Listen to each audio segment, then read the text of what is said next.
Hello on this really sunny afternoon, evening, and today again I decided to do the sun gazing at sunset, and that was a good decision because the sky is blue as can be. And yeah, the only unfortunate thing is that I then always have to stand on little stones instead of sand, which lessens the effect a little bit, of course, but I think it's still a lot better to actually look into the sun and stand on whatever ground, if it's not grass, than to not look at the sun at all.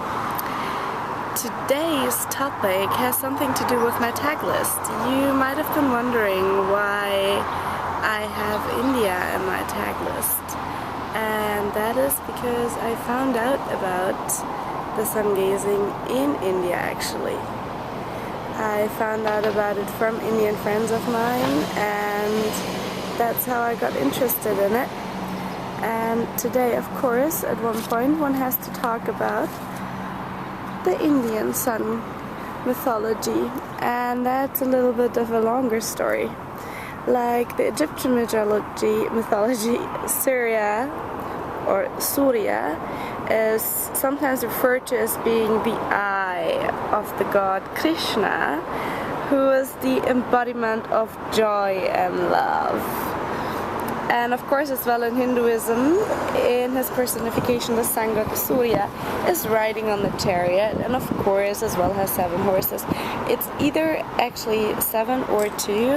In this case it's 7 because they symbolize the 7 colors of the rainbow and the 7 chakras. But those horses have, naturally to India, where every heavenly figure needs more than one extremity, 7 hats.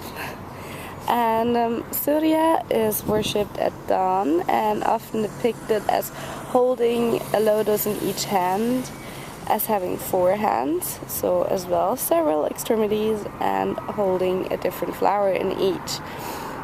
And of course with a golden radiance surrounding him. Hinduism actually has 12 different names for the sun, which all indicate a different characteristic. So just to mention 2 of them, Mitra, for example, means friend or warmth, and Savitri is the name of the divine sun at the times of dusk and dawn, and means brilliance. So that's quite fitting for today. And actually when you do the sun salutation, you are supposed to say those 12 names, so I think it's always good to keep in mind what they actually mean when you say them. And like the Baltic Saule, the Indian sun god also called some planets his children, for example Saturn, and all in all he's the king of the planets and therefore responsible for shifting the time and seasons.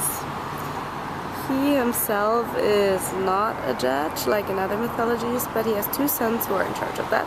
So basically that encapsulates all the mythologies and religions I've been talking about so far.